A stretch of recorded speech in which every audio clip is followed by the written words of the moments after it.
बिस्मिल्लाहिर्रहमानिर्रहीम। अस्सलामुअलैकुम वीवर्स, आप देख रहे हैं सऊदी उर्दू न्यूज़ चैनल।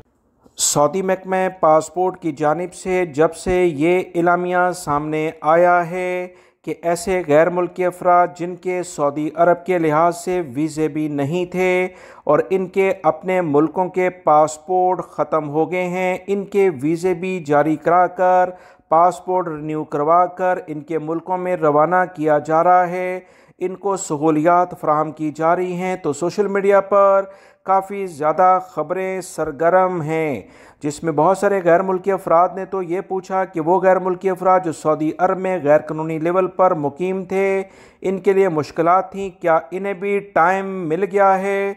तो याद रखें, जो असल ख़बर है वो आप तमाम भाइयों से शेयर की जाएगी ताकि तमाम गलतफहमियाँ दूर हो जाएं। असल ख़बर यह है कि सऊदी हुकूमत की जानिब से बिल्कुल वो तमाम गैर मुल्की अफराद जिनके पास सऊदी अरब के वीज़े नहीं थे और इनके अपने मुल्कों के पासपोर्ट भी ख़त्म हो चुके थे, इन्हें इनके मुल्कों में भेजा जा रहा है।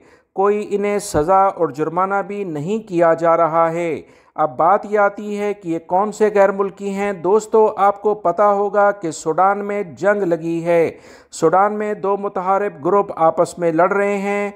वहाँ से बड़ी तादाद में पाकिस्तान, इंडिया, बांग्लादेश और दुनिया के बहुत सारे ममालिक के अफराद को सऊदी हुकूमत ने बाहिफाजत जद्दा में पहुँचाया है। इन अफराद के अगर अपने मुल्कों के पासपोर्ट ख़त्म हैं और यकीनी तौर पर जब वो सऊदी अरब में आ रहे हैं तो उनके वीज़े वगैरह इस सूरत हाल में फ़राहम नहीं किए जाते, इन्हें सऊदी हुकूमत हिफाजती तौर पर फौरी तौर पर सऊदी अरब पहुँचाती है। तो ये तमाम ख़बरें सिर्फ़ इन गैर मुल्की अफराद के लिए हैं, ना कि वो तमाम गैर मुल्की अफराद जो पहले से सऊदी अरब में मौजूद थे और किसी भी और मसले मसाइल की बना पर इनके अकामे ख़त्म हैं या इनके पासपोर्ट ख़त्म हैं, उन्हें ये सहूलियात दी जा रही हैं। लिहाजा इस गलत फहमी में ना रहें। जो असल ख़बर है वो आप तमाम भाइयों तक पहुँचा दी है। वीडियो लाइक करके शेयर भी कीजिएगा। मिलेंगे मज़ीद ताज़ा तरीन अपडेट के साथ। अस्सलामु अलैकुम।